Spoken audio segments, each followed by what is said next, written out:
నమస్తే. ఇప్పుడే అందిన బ్రేకింగ్ న్యూస్. వికారాబాద్ జిల్లా బషీర్బాద్ మండలంలో హత్య జరిగింది. అయితే పైసామే పరమాత్మ అని అంటూ ఉంటారు. సో ప్రస్తుత సమాజంలో కూడా పైసలకున్నంత విలువ మనుషులకి కానీ ఎవరికి కానీ లేదు. అయితే ఇదే పైసల్లో దేవుణ్ణి చూస్తూ అనుకోని విధంగా హత్య చేయించింది ఒక వదిన.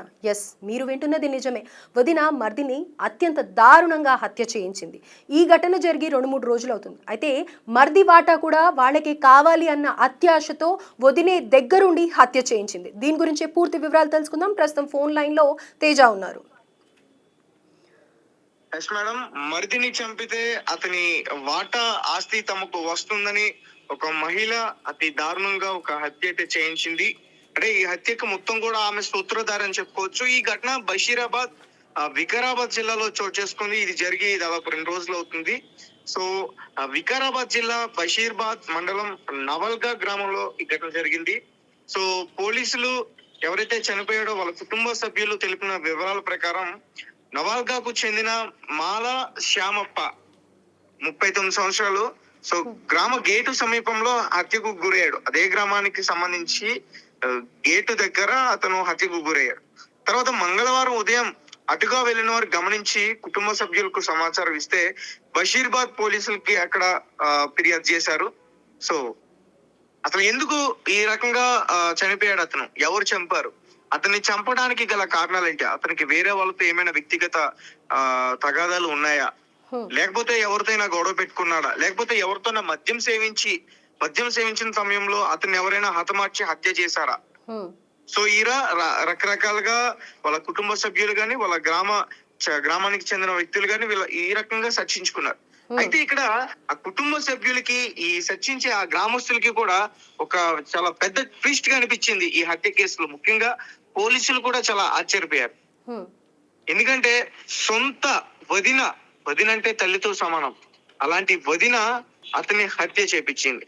మరి హత్య చేపించడానికి గల కారణాలు ఏంటి? ఆమెకు ఇతనికి ఏమన్నా వేరే రిలేషన్ ఏమన్నా ఉందా? ఆ విషయాన్ని బయట పెట్టేస్తాడని ఈమె హత్య చేపించిందా? కాదు. ఆస్తి మొత్తం కూడా ఇతనికే చెందుతుంది. ఆస్తి మొత్తం కూడా ఇతను చనిపోతే నాకే చెందుతుంది. ఉమ్మడి ఆస్తి ఉమ్మడిగా ఉంది. సకభాగంగా పూర్తిగా నా సొంత అవుతుంది ఆలోచించింది ఆ వదిన. సో అడ్డు తొలగిస్తే ఆస్తి దక్కుతుందని ఈ నవాల్గాకు చెందిన మాల మల్లమ్మకు మాల నరసింహులు శ్యామప్ప, ఆ మల్లమ్మ అనే తల్లికి నరసింహులు అనే పెద్ద వ్యక్తి, శ్యామప్ప అనే చిన్న వ్యక్తి. చనిపోయిన ఆ వ్యక్తి పేరు శ్యామప్ప, అతనికి 39 సంవత్సరాలు. సో శ్యామమ్మకి సంతానం. అయితే శ్యామప్ప భార్య 4 ఏళ్ల క్రితం భర్తను వదిలేసి కూతుర్ని తీసుకుని పుట్టింటికి వెళ్ళిపోయింది. ఎవరైతే హత్య చేయబడ్డారో అతని భార్య పుట్టింటికి వెళ్ళిపోయింది. గత కొన్ని రోజుల నుంచి కూడా కొన్ని విభేదాల కారణంగా తన కూతురిని తీసుకుని పుట్టింటికి వెళ్ళిపోవడం జరిగింది. అయితే అప్పటి నుంచి కూడా శ్యామప్ప తన చెల్లితో కలిసి ఉంటున్నాడు. అదే ఇంట్లోనే 2 భాగంలో ఉన్న నరసింహులు వదిన సుగుణ, ఈ హత్య చేపించింది సుగుణ. వాళ్ళు కూడా నివాసిస్తున్నారు. సో మరిదిని అంతమొందిస్తే ఇల్లు పూర్తిగా తమ సొంతం అవుతుందని భావించి ఈ క్రమంలో గ్రామానికి చెందిన కొత్త విజయ్ అదే గ్రామానికి చెందిన వ్యక్తులతో విశ్వనాథ్, శివకుమార్ తో కలిసి వారం రోజుల క్రితం శ్యామప్ప హత్యకు పథకం వేసింది. అతన్ని చంపితే 50,000 ఇస్తానని చెప్పి శనివారం అడ్వాన్స్ గా 10,000 అందజేసింది. ఈ క్రమంలో సుఫారీ తీసుకున్న ముగ్గురు శ్యామప్ప హత్యకు పక్కా ప్లాన్ వేశారు. అయితే సోమవారం సాయంత్రం బషీర్బాద్ ప్రభుత్వ ఆసుపత్రిలో గ్లౌజులు తీసుకున్నారు. తాగేందుకు రాత్రి శ్యామప్పను తీసుకుని గ్రామ శివారులోని ఓ పొలంలోకి వెళ్లారు. మద్యం తాగిన తర్వాత శ్యామప్ప తలపై రాళ్లతో కొట్టి హత్య చేశారు. దీన్ని రోడ్డు ప్రమాదంగా చిత్రీకరించేందుకు పొలానికి ఆనుకుని ఉన్న రోడ్డు బషీర్బాద్ తాండూరు ప్రధాన మార్గం వద్దకు ఈడ్చుకెళ్లి పాడేశారు. హత్య సమాచారం అందుకున్న ఎస్ఐ శంకర్ తన సిబ్బందితో ఘటనా స్థలానికి చేరుకున్నారు. Tandur DSP Balakrishna Reddy, rural CI ఈ హత్య తీరును పరిశీలించారు. సో ఎవరైతే చనిపోయాడో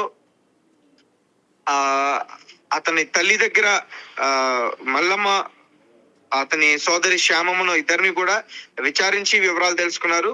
అయితే క్లూస్ టీమ్ డాగ్ స్వాట్ రంగంలోకి దిగి మిగతా ఆధారాలన్నీ కూడా సేకరించాయి. అనుమానం వచ్చిన వాళ్ళని పోలీసులు ఆ పోలీస్ స్టేషన్ తరలించారు విచారణ కోసం.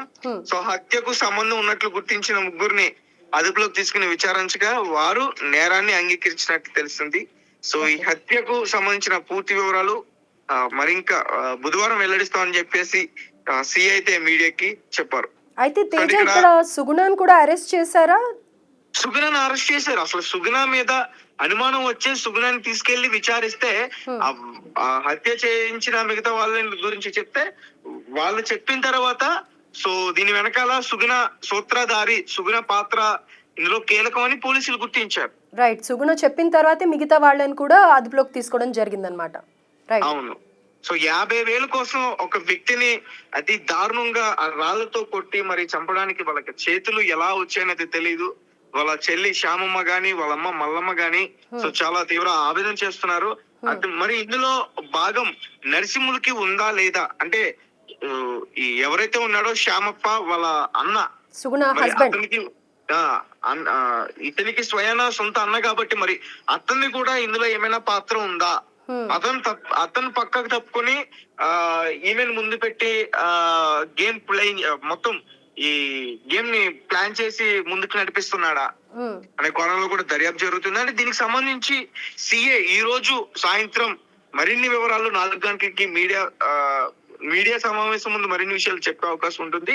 సో ఇందులో మాత్రం మనకి పూర్తిగా అర్థమవుతుంది ప్రధాన సూత్రధారి సుగుణ, శ్యామప్ప వదిన. సో మరి వదిన అంటే తల్లితో సమానం అంటారు. అలాంటిది ఆస్తి కోసం పైగా మరి శ్యామప్పకి పిల్లలు ఒక ఆడబిడ్డ ఉన్న ఆమెను తీసుకుని ఆమె సొంత ఇంటికి వెళ్ళిపోయింది. పిల్లలు కూడా లేదు. మరి ఇంకా వేరే ఏమైనా కారణాలు ఉన్నాయా? కాకపోతే ఆస్తి కోసమే ఈ విధంగా ఆమె చేసిందా? సో ఈ పూర్తి విషయాలన్నీ కూడా తెలియాల్సి ఉంది. సో శ్యామప్పకు ఒక చెల్లి కూడా ఉంది, శ్యామమ్మ. మరి వాళ్ళిద్దరిని కూడా విచారిస్తున్నారు. సో అంత దారుణంగా మరి ఎలా ప్లాన్ చేశారు, అసలు ఆ ఊర్లో ఉన్న విజయ్ వీళ్ళందరూ కూడా ఎవరు, వాళ్ళు 50,000 తీసుకుని రాళ్లతో కొట్టి చంపేశారని చెప్తున్నారు. అసలు ఇందులో ఎలాంటి వాస్తవాలు ఉన్నాయి? ఇందులో సుగుణ పేరైతే వినిపిస్తుంది. ఆమె హత్య చేపించింది, డబ్బులు ఇచ్చింది ఆమె అని చెప్పేసి. కాకపోతే అంటే అంత ఒక స్త్రీకి అంత ధైర్యం లేదని నాకు అనిపిస్తుంది. దీనికి ఖచ్చితంగా ఒక మగ వ్యక్తి ఉండే ఉంటాడు. సో ఈ హత్య భాగంలో అతని మగునికి ఖచ్చితంగా నరసింహులకి భాగం ఉండే ఉంటుంది. అంటే డబ్బులు ఎక్కడి నుంచి తీసుకొస్తుంది అంటే ఆమె ఒక ఉద్యోగురాలు కాదు, ఉద్యోగం చేయట్లేదు. సొంత డబ్బు 50,000 ఎక్కడి నుంచి తీసుకొస్తుంది? అతనికి తెలియకుండా వీళ్ళకి ఎలా ఇస్తుంది? కనీసం ఖచ్చితంగా తెలిసే అవకాశం ఉంటుంది. సో మొత్తం మీద అతన్ని హతమార్చాలని వీళ్ళు పూర్తిగా నిర్ణయం తీసుకుని అతన్ని చంపేశారు. చంపేసిన తర్వాత ఆస్తి మొత్తాన్ని కొట్టేద్దాం అనుకున్నారు. అతన్ని చనిపోయిన తర్వాత అదొక యాక్సిడెంట్, అంటే రోడ్డు పక్కన పడేస్తే ఏదో ఒక వ్యాన్ గుద్దేసి వెళ్ళిపోయిందనే అలాంటి దాన్ని చిత్రీకరించి ఆ పోలీసుల్ని, ఆ గ్రామస్తుల్ని, ఆ కుటుంబ సభ్యులందరూ కూడా మాయ చేద్దామని ప్లాన్ చేద్దాం అనుకున్నారు. మొత్తానికి ఈ విషయం పోలీసుల యొక్క ఇన్వెస్టిగేషన్ లో బయటపడింది. అంటే అక్కడ అంటే నార్మల్ గా అక్కడ ఏదైనా వెహికల్ మీద వెళ్ళినా గానీ, లేకపోతే ఒక లారీ వచ్చి ఒక వ్యాన్ వచ్చి బలంగా ఢీ కొట్టినప్పుడు గానీ మనకి పూర్తిగా అర్థం అవుతుంది. అవును, ఆ శరీరానికి దెబ్బలు తగిలిన విధానం అదంతా కూడా మనకి పూర్తిగా అర్థం అవుతుంది.